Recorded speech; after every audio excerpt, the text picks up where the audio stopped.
Hello, friends and fellow lovers of all things beachy. Welcome to The Beach Speaks, the podcast that shares stories about the beach and our connection to it. I'm your host and beach lover, Paige Friend, helping you reconnect with the beach, return to your soul, and reimagine your life. So grab a cool drink, relax in your beach chair, stick your toes in the sand, and enjoy this episode of The Beach Speaks.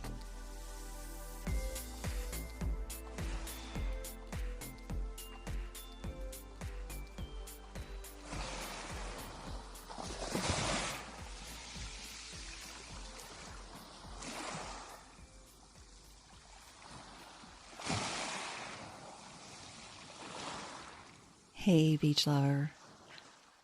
What do you think about when you hear the word joy? I've noticed in many conversations I've had recently that the topic of joy has come up a lot. Like, what makes you feel joy? How can you bring more of it into your life? And if you've lost that joyful feeling, how do you get it back? We all know what joy is, that feeling of pure pleasure and happiness. But today, my guest Marc Cordon has me thinking about this concept in an even more powerful way. What he describes as the joy revolution. Marc is a positive psychology coach, a do-gooder from the island of misfit toys who founded the Joy Revolution. He's also the host of the Golden Mike podcast, where personal growth simply isn't enough. I was first introduced to Marc through Terry Maxwell, founder of ShiftCo, and we immediately bonded over our love for podcasting, storytelling, and, of course, the beach. He currently lives in Tampa. However, for several years, he lived and played on the beach and in a band right here, down the street from where I live, Jacksonville Beach. Marc is a master at turning a lighthearted conversation into a deeper story of the hero's journey, with a twist of joy, and it's all connected to the beach.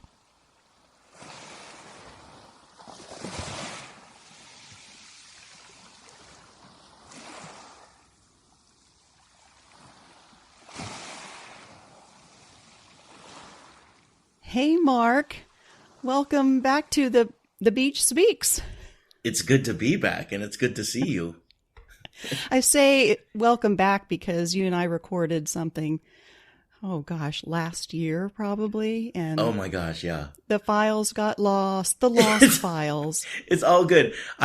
In terms of all the interviews, I haven't done a whole crap load of interviews, but like that was my magnum opus of interviews. Like you brought out the best in me, so thank you. Well, thank you. Hey, listen, I wanted to bring you on today, first of all, to answer the question that I ask all of my guests is, how is the beach speaking to you? Wow. It depends on what I'm listening for, right? There's multiple ways that it can speak to me.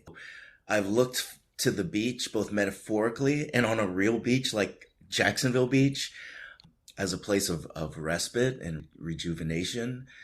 Then I've also looked to the beach to help me with curiousness and inspiration.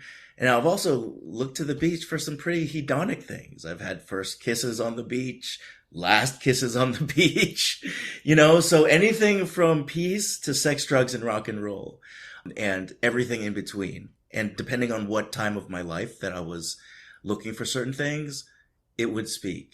And it had to do with what I was listening for. And that's what I love about this idea of the beach. Whenever I'm in a place, I know that I can always go to the beach to fill me back up. And that's why I love this podcast, is because the beach can be so many things to so many people. Yeah. And that's what I am discovering the more episodes that I put out and the more interaction I have with the listeners. It's interesting to hear what speaks to them. I was talking to a woman today. I just shared the sound bath episode with her because she wanted to know what a sound bath was. And I said, well, listen to my episode and you'll find out. And she told me, Paige, your voice is so wonderful, and that it put her to sleep.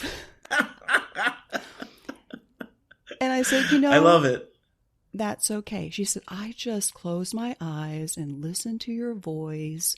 And I just like went off into la la land. And I said, that's how the beach speaks to me quite often. I like to go to the beach and take a nap. Completely. And isn't that one of the best things, to be able to go out there by yourself, lay down in the sun and just drift off, Absolutely. Absolutely. Completely. And by the way, your voice is that. Your voice is like, not in a bad way, but I don't know if this is the right term, soporific, where it's like, it's very gentle and it helps you go to sleep. Yeah. I do want the listeners to know that you and I, after podcast episodes, will hoot and holler and laugh till our guts are hurt. And so that's also another part of the multiple dimensions that is Paige, which I think that embodies the beach. Like one of the things that I love about the beach, Paige, is that no matter what I go there for, it's alive. You listen to the waves. It's almost like breathing. You can listen to the gulls. You can listen to the wind. All of that is alive. And to be there in something that's so much larger than yourself and it's alive and breathing, to me, I can let go of the bullcrap drama that I think is such a big deal, right? And then just go there and be like, ooh, this is kind of a spiritual experience here, being a part of something that's greater than myself, Mm-hmm. Yeah, for sure. That's a good segue into where you are in relation to the beach and where you've been at the beach. I know that you've been on the Atlantic side and the Gulf side and everywhere in between. In between. Where do you want to start? In the Philippines, right? Like all over the place. There is no prerequisite for beach to me. Like coming home can feel like the beach. Being in a tub of water can be like the beach. But when it comes to specific beaches, for example, Jacksonville Beach, there was a time in my life, and it's still now, but especially then, there was a time in my life where I didn't know what the heck to do with my life. I had a master's degree and it just didn't feel right, staying in that area. Like I had a master's degree in health and I just needed some time away from it to think, parents from the Philippines, they wanted me to go into health. And so there that was that kind of, that friction that I had. And at the time I was also in a band. And what I loved about Jacksonville Beach in particular is that it allowed me to explore some of my identity.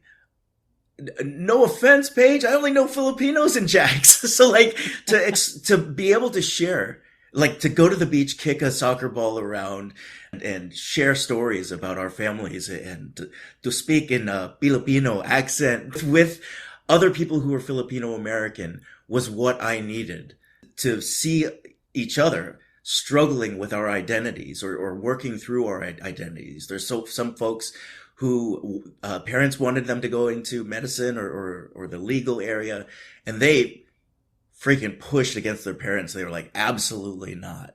And then there were folks who were like, hey, I need to make my family happy. I see they're coming from the Philippines. I need to be a part of this. The beach, I remember us being in a place where we're kicking the ball around or we're having sandwiches, and then we sit down and we talk about what was going on with each of us. Incredible conversations that I'll never forget about, linked to the beach. Also at the time, in trying to figure out where I wanted to go, I was in a band, and I think we talked about this at some point. And so creatively, I wanted to express what was going on with me, and I couldn't write. I had all this guilt going on about like, what if this band takes off and what is it going to do to my parents? And I couldn't write. And I remember going to Jack's Beach. All my friends were working like they should. I wasn't. And I went to the beach and I started to write songs about my identity. I wrote a song called Anak, which means son in Filipino Tagalog, right? And it had to do with me needing to go away and think of what it meant for me to be a son and also someone who wanted to stick out, you know? So the beach, especially Jack's Beach, means so much to me in terms of being able to process creatively, being able to write music and be with people who full on had sort of that identity crisis. What do we do as Filipino Americans here? Americans maybe not understand the Filipino side, and the Filipinos don't understand the American side. And for us to talk about that third identity, something that's completely different, I owe that to the beach. Mm-hmm. Have you had anything where it comes to like your identity or you're struggling with something and you go to the beach? Oh, absolutely. I mean, that was the genesis of the podcast in a way. Yeah. I had been dreaming of living at the beach for so long. Right. And I was going to Clearwater every other weekend to see my aging parents and going through all their health struggles and just seeing them. Anyway, I would go to the beach to find some serenity and healing and peace. And then there was that one day I woke up and went, you know what? This is not the life I want. I want to meet my soulmate. I want to quit my 9-to-5 and move to the beach. Yeah. Yeah. And when all those things happened, I was sitting on the beach here in Jacksonville Beach and thinking, wow, I'm really here. Like this was a dream. Yeah. But I'm here. And how can I share this with others? I mean, you talk to people and you say, I live at the beach, and 9 out of 10 will say, I love the beach. Oh, I wish I could live at the beach. Something connects them with the beach. So that's what really has inspired me to delve deeper. And it really has informed me in what I want to do going forward. With this podcast, I've found myself in a lot of ways. It's like, how do I want to communicate my presence, my voice? To really that the beach helped me find my voice. Oh, so good. Completely. Really, completely. And you know what, Paige? I took for granted growing up how much the beach was a part of my life. Obviously my parents coming from the Philippines, beach 24, like all day long, everywhere around you, I grew up here in Tampa all day long, or not necessarily all day long, but 30-minute ride, and it's all over the place. Clearwater Beach, And, when I left for college, I went to Atlanta for college. I also worked in Atlanta for, over 13 years. I did not realize how much the beach and water was a big part of my story. I've got this spiritual bent, and I love your podcast because it's a lot about consciousness and harmony, spirituality. And it always felt like something was missing when I was in Atlanta. And then in coming back, going to Jacksonville Beach or going to Clearwater, it just made sense. And I fought it a long period of time, and I was like, I'm going to make Atlanta happen, or I'm going to move to New York and make it happen. And didn't make sense. It still didn't make sense. I went and did work in Santa Monica for a bit. Instantly, that feeling of home was back. I could walk to Santa Monica Pier in 10 minutes, Then coming back when my dad was ill and being able to be close to the beach. At the end there, I was carrying Dad to bed, and I remember how big of a deal, if I couldn't make it to the beach, I could just go out and sit in the pool and put my ankles and feet in the water and just kick them back and forth, or turn on the music, lay on a lawn chair, and just for a couple seconds, just thinking about, like, not woe is me, but like, how dope is it that I get to be with Pops during his last years on Earth? This is what he wanted when he left his beach to come to Florida. He didn't want to go to, like a home where he would just kind of burn out and go into the ether. He's like, I came to the United States, son. You're going to stay with me until I leave. And I did. And I got to, that sort of send off was around this feeling of, yeah, I'm where I need to be. It doesn't need to feel crunchy. And the beach is such a big deal. I think we've talked about this before too. I have a reoccurring dream that I'm in the beach and underwater, and sometimes it's really scary. There's monsters underneath, and sometimes I'm just floating. So even into my subconscious dreams, water and the beach are there. And spirituality wise, I think there's a lot of people who need that water. And I feel like I'm one of those people. It feels like you're one too. We're brothers and sisters in that. Oh, absolutely. Well, I'm a Pisces, so that's a water sign. And so naturally, Completely. I'm drawn to water. I think physically, we are made of mostly water, and the moon and the tides, and just that movement of energy and all that. I don't know anybody that doesn't feel better when they're around some kind of water. Yeah. Even if you don't swim. I mean, it doesn't mean you have to get in. I know Nope. some people that they're like, yeah, I kind of like the ocean, but I don't know how to swim, so it's kind of scary. And I totally get that experience with your father, because my father was the same way. They were desperately wanting to move from the mountains of central Pennsylvania in their older years so they could live out their time. And my father kept saying, I want to move to Clearwater. I want to move to Clearwater. I went, why Clearwater? He's a Southern California boy, born and raised. And I thought maybe he'd want to go back there, but no. So we found a place for them, and it was like I could feel the sigh of relief, like, oh, I've made it here. And honestly, neither my mother or my father lasted but a few years before they both passed away. But I knew that they were where they Yeah. wanted to be at the Yeah. end. And that was really a comfort to me. I really like what you're bringing up, because there's that relational part of the beach. There's the connection we talked about it, to not only the beach, but I think about the times I was at the beach with my family early on, and the times I was at the beach with people who became my family. I always feel like I stuck out growing up. And I remember I was part of a roller derby team. You're talking to Manila Ice here, Paige. But yeah, and a lot of us were, or all of us were men, and most of us had children, and we connected around sort of the idea of being fathers. Most of us were divorced or unmarried, and moving through that. And I remember Manila Ice and I went over to went to the Panhandle, and it was great to get to skate with my teammates. But what I remember the most was afterwards we went to the beach there, and we all jumped in. The beach was lit by moonlight alone, and there is nothing like going to the beach when it's lit by moonlight. It is incredible. And I remember being with them, and we were sitting on the beach, cracking a few sweet teas, and there was the bioluminescence of the waves. Again, if you haven't been to the beach at night, watching the bioluminescence really get bright. A lot of times it lights up when the waves are crashing.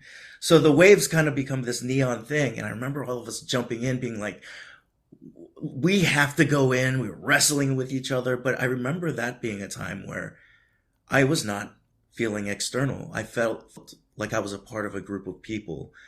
And to be doing that, and years later, me just remembering yeah, whenever I'm feeling weird or crunchy, yes, all I have to do is think about those times that were imprinted through the beach, a beach that was lit up in the middle of the night, and being with my friends.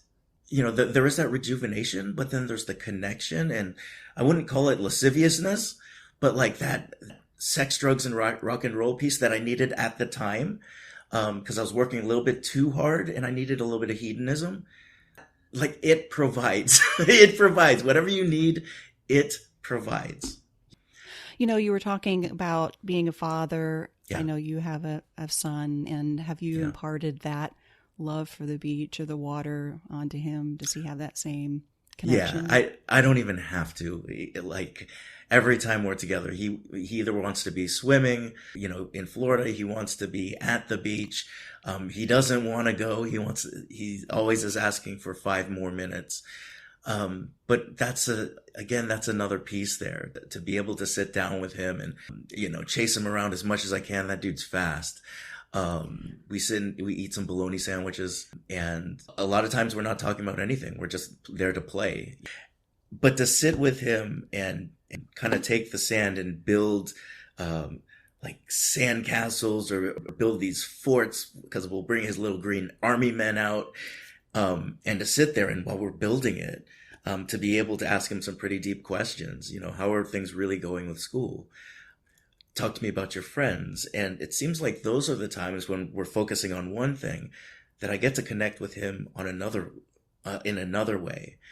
I remember the last time we were at the beach, he was talking about sometimes how difficult it is because kids can get pretty hardcore, and he's like, yeah, I don't want to say anything, but, so-and-so is doing this to me, and I remember saying, well, you know what, son, I went through the exact same thing. Everybody does. And I remember him stopping and going, wait, people made fun of you? And I'm like, of course, yeah.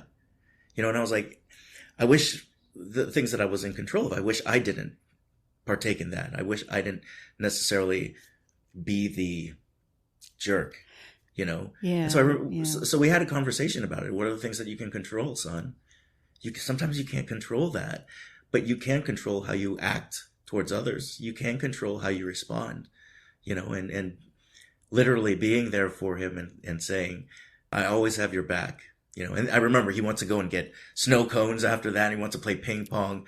But in between those wild beach moments, building of sand castles, it sets things up for me to be an easy questionnaire, because we get to focus on one thing and I get to know him in a different way. And I think he gets to know me too, Yeah. Oh, so that sounds wonderful. Oh, you can't tell me that you didn't go with the little ones and you bring like those red pails and then you fill them full of sand, you dump them over. I was just thinking as you were describing the building of the sand castles, and yes, I remember doing that myself with my brother, and then I remember doing that with the kids. And we're going to talk about joy here in just a moment, but I'm thinking about the joy that I feel and I see when I'm just walking along the beach on my power walk, which never seems to be much of an exercise walk because I'm always stopping and taking pictures and all that. But I mean, I'm getting my steps in. Come on, the beach is speaking. You got to stop. I know, but it is those children just having fun and running up to the waves and running back, and then the little ones that are just grabbing handfuls of sand and wondering, what is this magic stuff? Because they're too small to really realize what the heck they're in. And completely. I remember my son's first experience with the ocean. He was okay swimming, but he took one look at that ocean and he was like, I am not going in the big water. He's like, no big water, Mom, no big water. And I said, let's give it a try. And with a little trepidation, he went in and it's like, yeah, this is okay. But that joy that I see with children playing at the beach and the joy that I feel. And I guess this is my way of turning the conversation around to what you are doing now. You're not in Atlanta anymore. Not in Atlanta. Trying to force things to be the way that you thought they had to be. Feeling crunchy. I love that word. Crunchy, right. So where does joy come into play in your life right now? Oh, wow. Look at that segue. Like, I have to give it to you right there, Paige. Amazing segue. In everything. Joy comes into everything. That does not necessarily mean that joy needs to be all things at all times. I think that joy, when applied, all things to all times, is more along the lines of two things. You are either dead if you're all the time one thing, or you're a sociopath. And I hope I'm not that either. I was really burnt out a few years ago. I was doing diversity, social justice work in a college campus. And I just remembered every single day at one point coming in being infuriated, aghast with something that was going on either in the real world or in our university setting, and being mad that this group of people want to take us down and we got to fight back. And I remember being so burnt out. I didn't want to be in that profession anymore. And a student came into my office and said, I have the solution to social justice. And I said, give it to me. And he brought me a syllabus, and it was for Dr. Corey Keyes' class in sociology and happiness. And I was like, this is the opposite thing that we need. And I remember going through the syllabus, and the sociology of happiness, neuroscience of happiness, all these things that eventually creep through that had me starting to ask, can we use joy as a leadership tool and as an internal tool where our hearts are full, and also at the same time, we can create social change. We can create a joy revolution. And it was in that college setting that I got to start the beta programs of that. And we got enough evidence that I could go to, I think it was Philadelphia, and I got to present on the impact of joy in social change efforts. And luckily, after I left that college setting, I got to ask myself, what is it that I want to do? You know what? I asked myself on a beach here in Clearwater, actually, what do I want to do with my life? And I wanted to lean into joy and positive emotions as a tool for social change. Now, the thing is, I've had the opportunity in the past 6 years, actually, the past 6 years, to work with nonprofits, to work with profits, to work with coaches, to work with podcasters, to work with conscious entrepreneurs who wanted to create this change but were burning out. And so as a result of the Joy Revolution, I've had the opportunity to see firsthand what these people's beaches metaphorically look like and the change that they can create. And what's been really cool is that people are buying into it.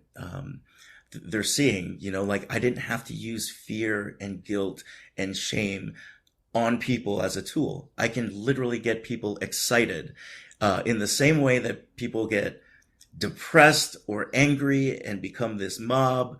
We can also use joy and happiness and ebullience to create a different kind of mob. Yeah, that is exactly what we need right now, because when I think of a revolution, it typically starts with frustration and anger, and things are just not the way you want them. You feel like they should be, and so you go out and you're just full of that negativity in a way. It's like, I've got to shout, and I have to be, well, maybe not be violent, but some people feel like that.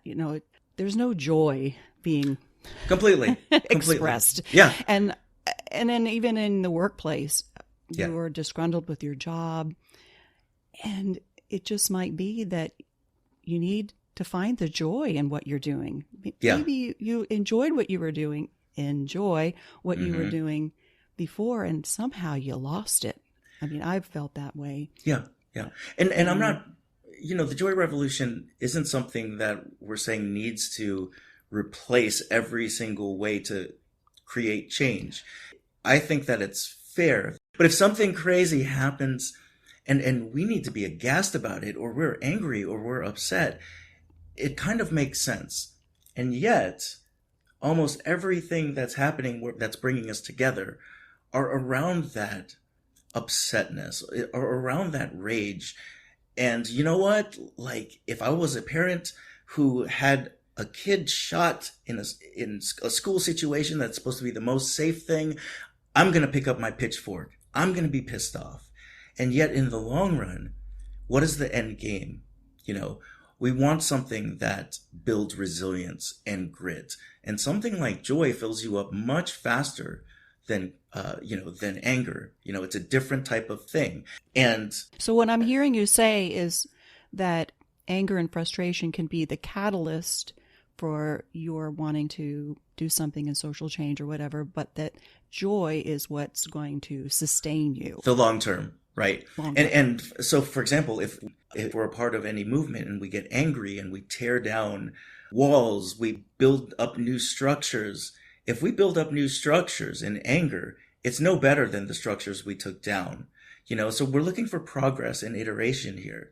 And the one thing that's real, I don't know if calling this cool is what needs to be said. It shows that anger is a great way to pull people together.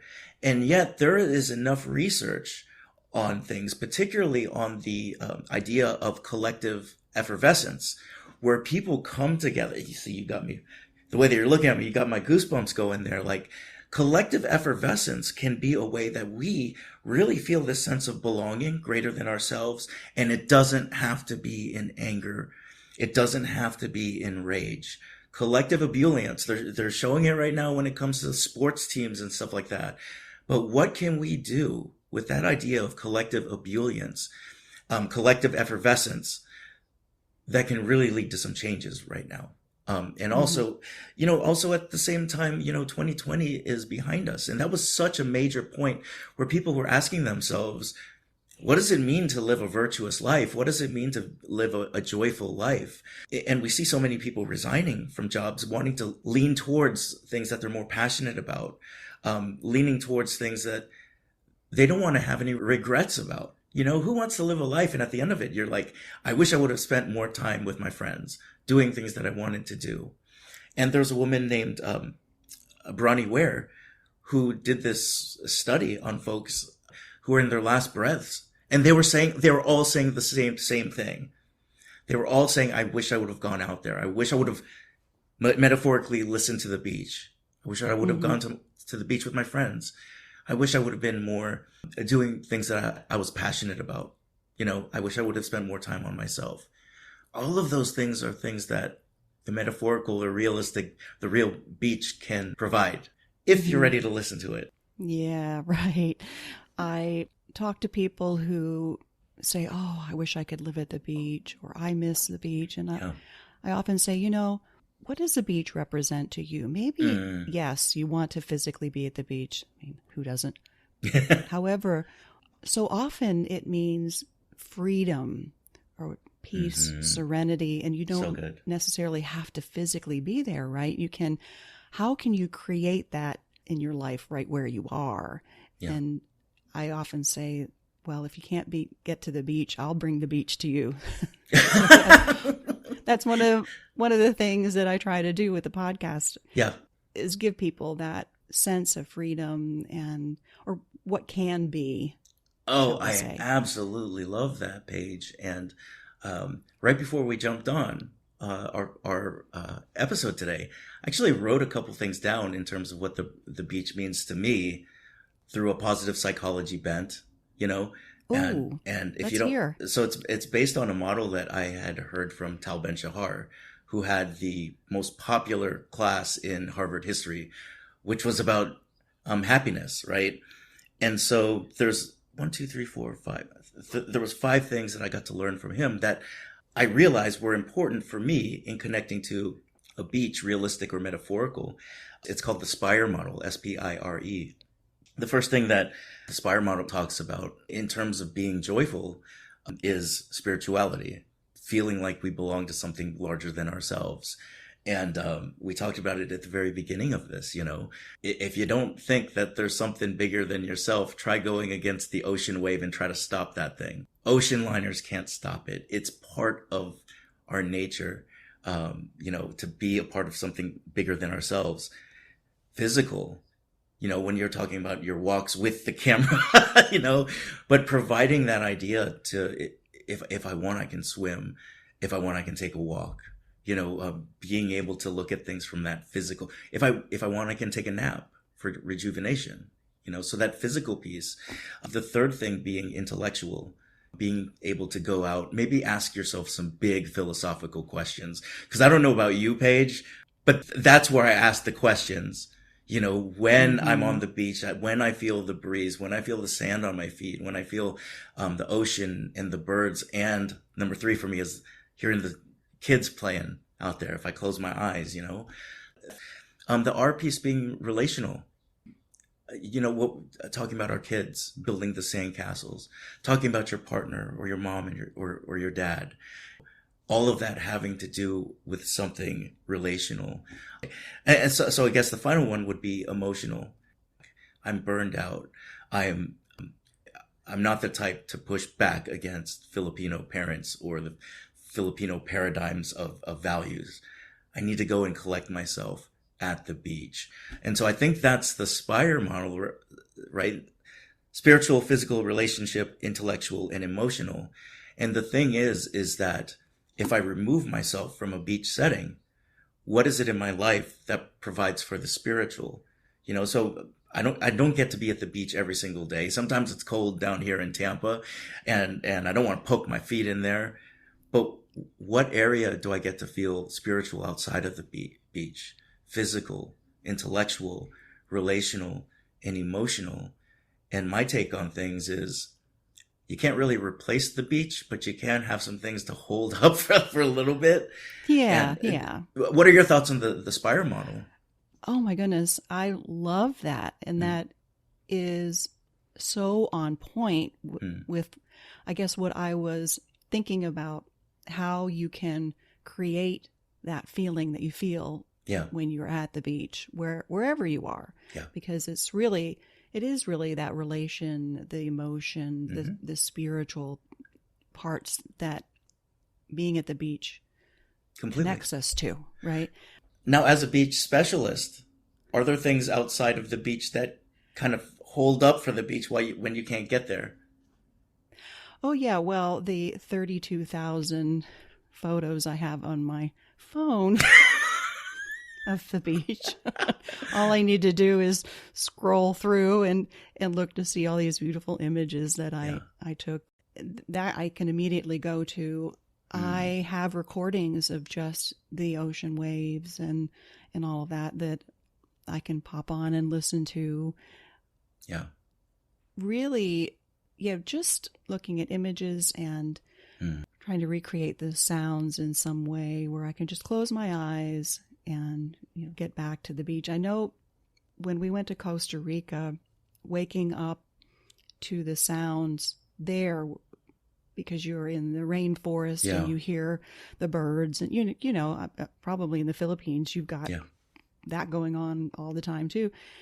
And it was just so magnificent. And when we got back here to the States, even though I'm blocks away from the beach, I wake up in the morning and there's no tropical birds really, and there are little monkeys in the trees and all of that. So I thought, wow, I really miss that.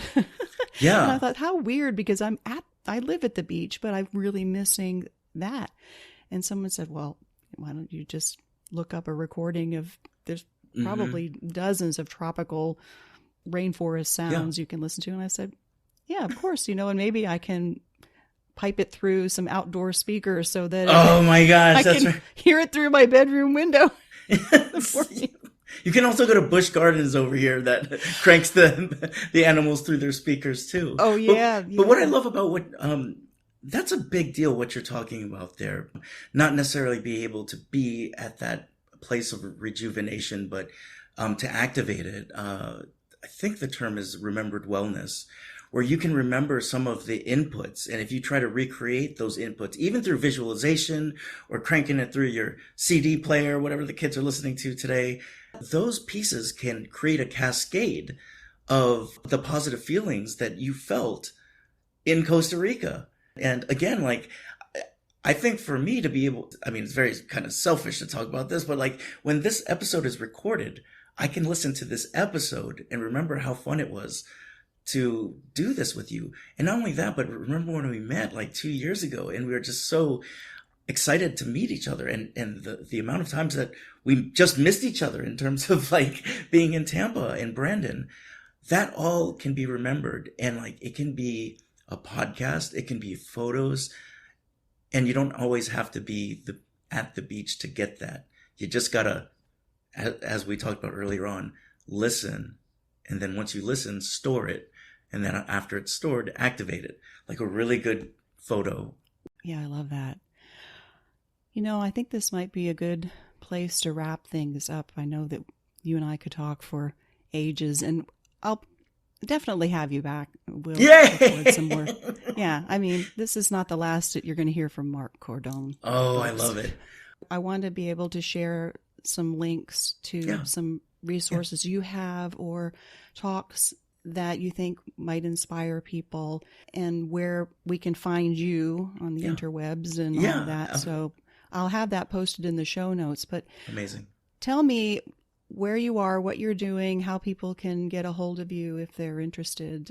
Yeah, absolutely. So the Joy Revolution is going into its 5th year, and we've got one coming up. And what I love about it is we have dropped the cost of it drastically, because there's other opportunities that are opening up. And we've always wanted to give the Joy Revolution course out to folks who either are looking for a little joy jolt in their lives or are looking for a different way to lead. Business-wise, we've had some really conscious entrepreneurs come through, and they've written their books, their TEDx talks. They've rewritten their mission statement to be around joy. Or there's folks who just want to come in and say, I want these tools. I want to be a better coach, or I just want to be happier. Everything from in there and in between has really been great. Here's the question that I have for anyone listening. If you are waking up right now or driving home, it's in the middle of the night and you can't sleep. If you're asking yourself, there's got to be more to life than this, get in touch with me. Marc, M-A-R-C, Cordon, CORDON.com. And then the other thing that I'm most excited, or I'm equally as excited about, is sort of this new arm of the Joy Revolution. It's called Expertise Reimagined, and it's inspired by Terry Maxwell and Shift Co folks that we both know. And that really is taking joy and projecting it out to as many people as possible. So we help people get their TEDx. We help people with setting up their podcast. We help people with creating their digital course. And what I love about that is that for now, it's one-on-one coaching around it. It's not this sort of one size fits all. It really is listening to what it is that the person wants to do in the world and then projecting it out. Mm-hmm. Again, there's this weird theme of listening today that keeps coming up, but for someone to, I guess, be at the beach, my challenge is, how do you take that beach out to everybody else?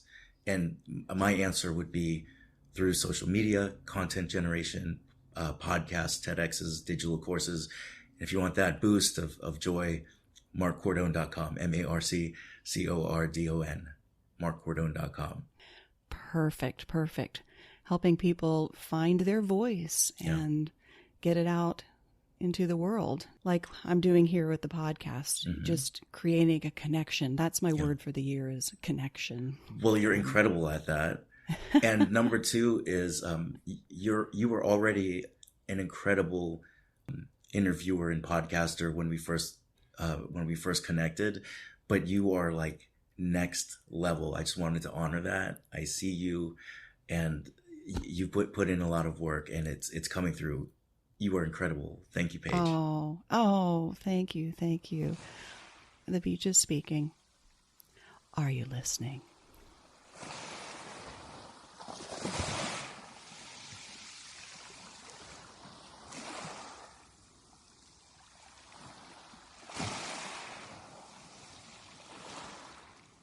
Can you feel the joy? I love talking to Marc. And it's funny because we both have a lot of words, and it was a little difficult for us to end the conversation. I definitely need to bring him back for some more beach talk soon. In the meantime, be sure to listen to the Golden Mike podcast. And if you're thinking about starting your own podcast or maybe creating a TED Talk, check out Marc's website. And I have to shout out to Terry Maxwell of Shift Co. She has a very inspiring beach story too, and you can listen to it on episode 30 of The Beach Speaks. I love a good beach story, and I want to hear yours. Click the message link in the show notes or on my website and tell me about it. Also, I'll be taking the show on the road soon, so if you have an idea of a fabulous beach I should visit, let me know, and I'll add it to my beach bucket list.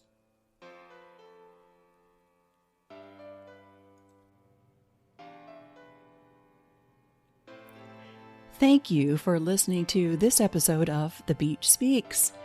If you liked what you heard, share the podcast with another beach lover. And speaking of sharing, I want to know how the beach is speaking to you. Share your favorite beach story or why you love the beach so much. Maybe you have a beachy tip or two that you think other beach lovers might like to know. To record a message, just go to my website, thebeachspeaks.com. Click the voicemail button, it's super easy, and I'll play it on the show. And if more beach is what you crave, visit thebeachspeaks.com or follow The Beach Speaks on Facebook and Instagram, where I post all my gorgeous sunrise photos and videos. It's another way for you to reconnect with the beach, return to your soul, and reimagine your life. The beach is speaking. Are you listening?